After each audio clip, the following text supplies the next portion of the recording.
Yon, good morning mga ka-dicer. Isa na naman vlog ang pag-uusapan natin for today. Ang topic natin, pagkakaiba ng FEFO sa PIFO, no? Meron nga bang pagkakaiba yan? At paano nga ba ginagamit yan? At saan-saan mga produkto na applicable? Tara, pag-usapan natin.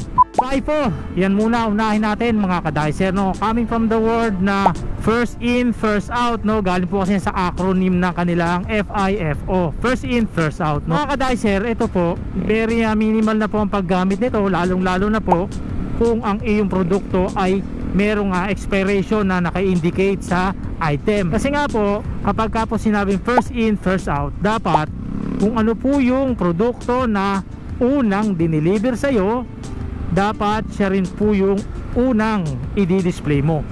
Yan po, napakalinaw mga ka-dicer, no? Kaya po nagkaroon ng FIFO, no? Masasabi kong applicable ito mga ka-dicer dun sa mga produkto na walang expiration. Mga appliances, lahat ng mga produkto na walang expiration, napaka-applicable po niyang FIFO system na yan. Diyan sa gulay, yan, di ba?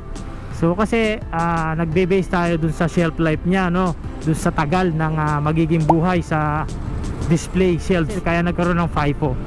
Again, ulitin natin, FIFO, kung ano yung unang dineliver sa'yo, dapat siya ring unang i-display mo. Yan po ang FIFO. Okay, punta naman tayo mga ka-dicer dun sa FEFO. Ito po, no? Ito na po yung very useful na mga ka-dicer. Coming from the word first expiration, first out, FEFO, FEFO mga ka-dicer. So ito very useful na mga ka-dicer, sapagkat lahat po ng produkto ngayon, lalong-lalo na po sa mga supermarket, may mga expiration po yan. So bakit po natin kailangan sundin ang FEFO at yung hindi na yung FIFO?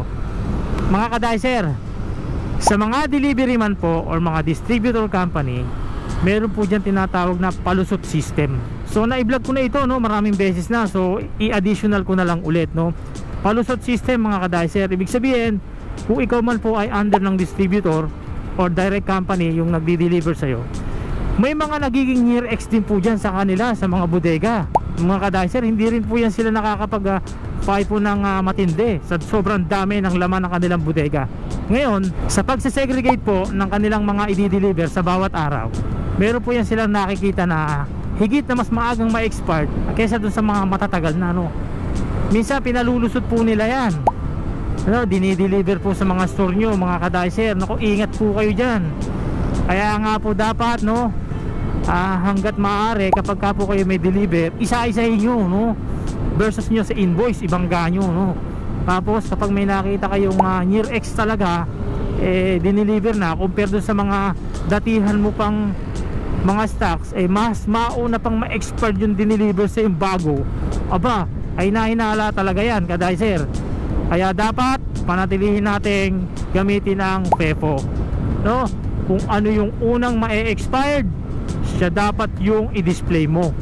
Mga ka-dicer, napakahalaga po ng expiration sa trabaho nating merchandiser, lalo na kung food ang iyong hawak, even sa non-food din, no? So yan po, actually wala naman siyang difference, ano?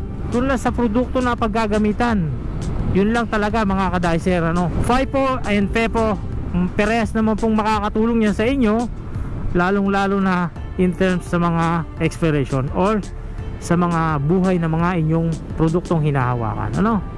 So yun lang, napaka-iksing explanation lang ito. At kasi may nagtanong kasi sa ating comment section, hindi ko na po makita.